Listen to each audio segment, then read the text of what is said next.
తిరుమల శ్రీవారి దర్శనానికి వెళ్తుంటే అడ్డుకోవడం ఇదే తొలిసారని వైఎస్ జగన్ మండిపడ్డారు.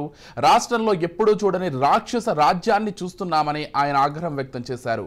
తిరుమల పర్యటనకు అనుమతి లేదని, ఎవరు అతిక్రమించినా అరెస్టు చేస్తామని తనకు నోటీసులు ఇచ్చారన్నారు. తనను తమ కార్యకర్తలను తిరుపతికి వెళ్లనివ్వడం లేదన్నారు. మమ్మల్ని అడ్డుకునేందుకు ఇతర రాష్ట్రాల బీజేపీ వాళ్ళు తిరుపతికి వస్తున్నారు. రేణిగుంట ఎయిర్పోర్ట్ వద్ద వేల మంది పోలీసులు మోహరించినట్లు చూపిస్తున్నారు. డైవర్ట్ పాలిటిక్స్ కోసం లడ్డూ వ్యవహారాన్ని తెరపైకి తీసుకొచ్చారు. తిరుపతి లడ్డూ విషయంలో చంద్రబాబు చెప్పినవన్నీ అబద్ధాలేనని ఒక్కొక్కటిగా రుజువవుతున్నాయి. చంద్రబాబు 100 రోజుల పాలనపై విమర్శలు చేయకుండా ఉండేందుకు లడ్డూల టాపిక్ తీసుకొచ్చారని అన్నారు.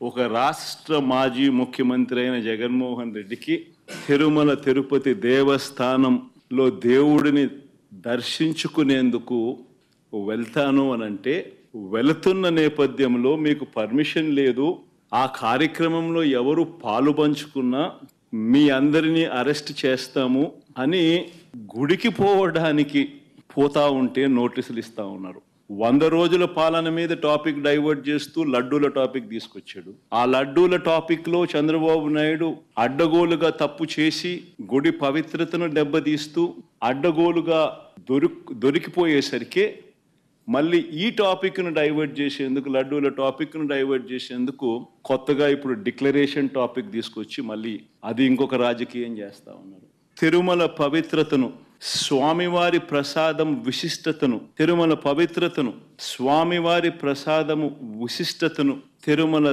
తిరుపతి దేవస్థానం పేరు ప్రఖ్యాతలను రాజకీయ దుర్బుద్ధితో, రిపీట్ దిస్ వర్డ్, రాజకీయ దుర్బుద్ధితో, జంతువుల కొవ్వుతో ఒక జరగని విషయాన్ని జరిగినట్టుగా, ఆ కల్తీ ప్రసాదాన్ని భక్తులు తిన్నట్టుగా, నిజంగా ఒక ముఖ్యమంత్రి స్థానంలో ఉన్న వ్యక్తి తెలిసి అబద్ధాలు ఆడుతూ, అసత్యాలు చెబుతూ, స్వామివారి పేరు ప్రఖ్యాతలను, తిరుపతి లడ్డు విశిష్టతను దగ్గరుండి అపవిత్రం చేసే కార్యక్రమం సాక్షాత్తు ఒక ముఖ్యమంత్రి చేస్తూ ఉంటే, ఇంతకన్నా దారుణం ఎక్కడైనా ఉంటుందా, ఇంతకన్నా అధర్మం ఎక్కడైనా ఉంటుందా అని ఆలోచన చేయమని అడుగుతా ఉన్నా.